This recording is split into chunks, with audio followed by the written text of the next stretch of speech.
become confused, frightened, and, given the length of some, possibly violent. This poor, oblivious soul would be forced to sit in uncomfortable seats for an unknown length of time, told to listen intently to a series of speakers who they can't understand. As Jared Goddard might say, they might as well be hanashimasing the Nihongo. All on a sound system so loud, my sister can probably hear me for once in her life. Finally, this horribly confused individual is then herded onto a bus and taken God knows where. And what do they receive for all of this? Just a fancy-looking piece of paper. And this entire time, they have to wear some sort of large bag. What a terrifying, confusing ritual. Thank God for context. Context allows us to view this as not some strange form of torture, but as something temporally significant. Because graduation marks the end of the most developmentally intensive time we may ever consciously experience. The time in which we gained so much of the context we use in viewing our world. This experience is not, however, a single insular block of knowledge we draw on.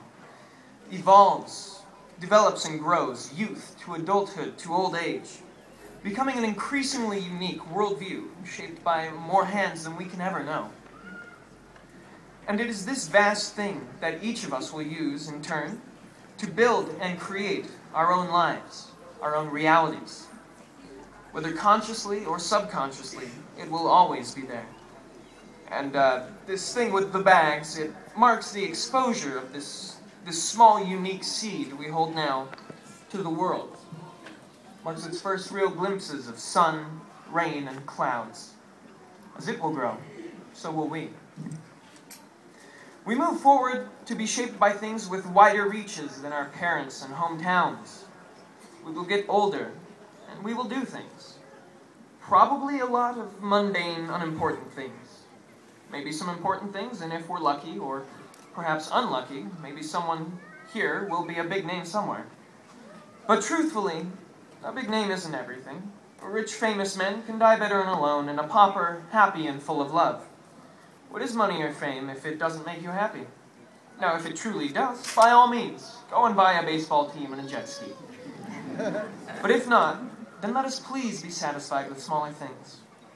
Let us enter this larger world knowing that we do not need to be an ice cream mogul or a CEO, but instead that we can be content as a massage therapist, a cook, a brewer, or a teacher. That we can revel in the little glories of having our first home, our first promotion, or maybe at some point, our first child. One day, I hope to see Jared Goddard as a lawyer, or Ethan Crystal in the Metropolitan Opera. I would like for Abby to be playing tennis professionally, Cruz to be designing slick new products, or Jeff to be off doing whatever it is Jeff does. It would please me to no end to learn that Brad is working as a European Union translator, or to find Matt Spady on Broadway. I wish all the success upon us that we could ever want or hope for. But in the end, what I truly want is to be able to return here at our 10-year reunion and to see each and every one of you smiling and truly, truly content with the worlds we have created for ourselves. Class of 2011, enjoy life.